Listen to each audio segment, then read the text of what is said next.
और सुख हमारे जीवन में आते जाते रहते हैं, लेकिन अगर आंखें खोलकर देखा जाए तो हमारे जीवन में केवल एक ही दुख होता है। वो दुख आप इस कहानी के माध्यम से जानेंगे और उस दुख का निवारण भी समझेंगे। इसलिए इस स्टोरी को लास्ट तक सुनें और मेरे चैनल को सब्सक्राइब करना ना भूलें। लालपुर नाम के गांव में एक सोहन नाम का आदमी रहता था। वो दिन भर घूमता रहता था और कुछ भी नहीं करता था। उसके घर वाले भी उसे ताना मारा करते थे और हर बार पड़ोसी और दोस्त पूछते थे कि आप क्या करते हो। इसकी वजह से सोहन बहुत परेशान था और दिन भर वो अकेले मुंह छिपाकर बैठा रहता और रोता था। उसे लगता था कि मैं मर जाऊं। एक दिन लालपुर में एक गुरु प्रवचन दे रहे थे। बता रहे थे कि दुख एक गुरु के समान होता है जो बताता है कि जीवन कैसे जीना है। आप चाहें तो इस गुरु से जीवन जीने का तरीका सीख सकते हैं या फिर दुख को लेकर बैठकर रो सकते हैं। ये सुनने के बाद सोहन ने बोला कि दुख की पीड़ा बहुत होती है। दुख होने पर ऐसा लगता है जैसे कुछ नहीं बचा, जीवन खत्म हो गया है। गुरु ने पूछा, क्या दुख है तुम्हें? सोहन ने सब कुछ बताया। सोहन बोला, मेरे दुख का निवारण आपके पास नहीं है। गुरु ने बोला कि जब तुम्हारे पास असली दुख आए तब मेरे पास आना, अभी तुम जाओ यहाँ से। और वहाँ से गुरु चले गए। सोहन ने सोचा, कोई भी मेरे दिल का दर्द नहीं समझता, क्या ये असली दुख नहीं है? फिर दुख से परेशान होकर सोहन ने एक छोटा सा बिजनेस स्टार्ट किया। उसको सफलता नहीं मिली, लेकिन उसके घर वाले बहुत खुश थे कि कम से कम सोहन ने प्रयास तो किया। उसके बाद उसे सफलता मिली और वो बड़ा व्यापारी बन गया।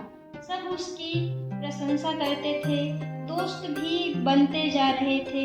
दोस्तों के कहने पर सोहन ने बड़ा व्यापार करने का सोचा। उसने बहुत सारा धन उधार लिया दोस्तों से और व्यापार की गुणवत्ता भी कम होने लगी।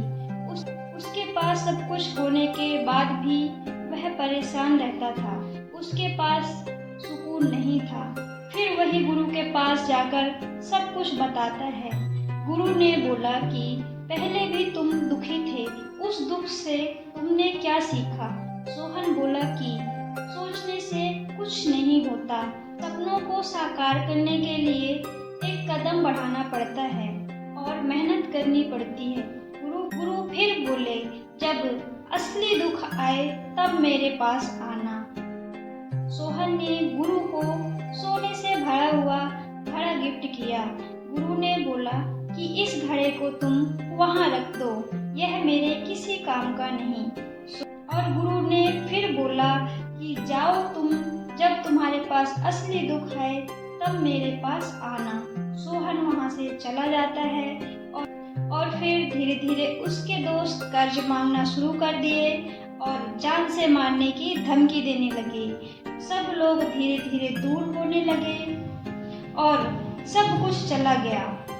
घर वाले भी सपोर्ट नहीं किए और वो रोड पे आ गया। उसके बाद वह मरने का सोचने लगा। तभी उसे गुरु की याद आती है, तो उनके पास जाकर सब बताता है। फिर सोहन से गुरुजी ने पूछा कि इस दुख से तुमने क्या सीखा? सोहन ने बोला कि जो तुम्हारी तरक्की में साथ थे वो तुम्हें धोखा देंगे। भरोसा उन पर करो जो तुम्हारा बुरे वक्त में साथ दें, वही तुम्हारे अपने हैं। उनको बुरा भला बोलना बंद करो।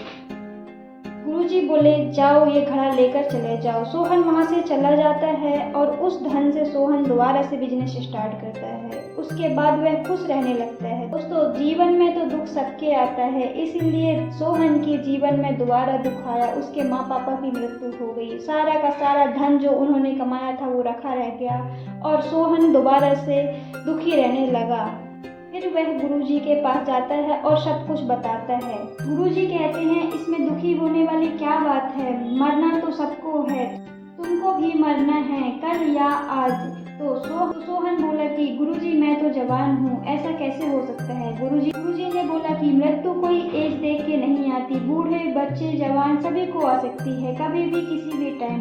गुरुजी बोलते हैं जाओ, जब तुम्हारे जीवन में असली दुख आए तब तुम मेरे पास आना। सोहन वहाँ से चला जाता है और ज़्यादा दुखी रहने लगता है। फिर वह दोबारा गुरुजी के पास आता है और आके बोलता है कि गुरुजी मुझे इसका निवारण बताइए। गुरुजी ने कहा कि हम जीवन भर क्या इकट्ठा करते हैं। सोहन बताता है कि हम धन दौलत मान प्रतिष्ठा इज्जत यही सब इकट्ठा करते हैं।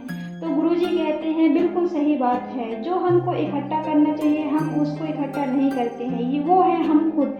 हम हमेशा रिश्ते नाते क्रोध प्रेम सम्मान ये सब इकट्ठा करते हैं। हम भी इसी में बटे हुए हैं और हमारी चेतना भी। हमने कभी खुद की तरफ ध्यान ही नहीं दिया, इसीलिए हमको खुद की तरफ ध्यान देना चाहिए। हमको ध्यान केंद्रित करके हमारी शक्तियों को इकट्ठा करना चाहिए। उसके बाद सोहन गुरुजी से पूछता है कि गुरुजी क्या ये संसार से हमें मोह त्याग देना चाहिए। गुरुजी बोले नहीं, हमको सिर्फ और सिर्फ ध्यान केंद्रित करके हमारी शक्तियों को इकट्ठा करना चाहिए, जिससे कि हमारी सारे इमोशंस हमारी सारी चीज़ें कंट्रोल में रहें। यही है हमारा सच्चा दुख। सोहन बोला कि गुरुजी अब से मैं खुद पर ध्यान दूंगा। दोस्तों मेरा वीडियो पसंद है तो प्लीज़ मेरे चैनल को सब्सक्राइब करना ना भूलें। मिलते हैं नेक्स्ट टॉपिक में नए वीडियो के साथ, तब तक के लिए बाय।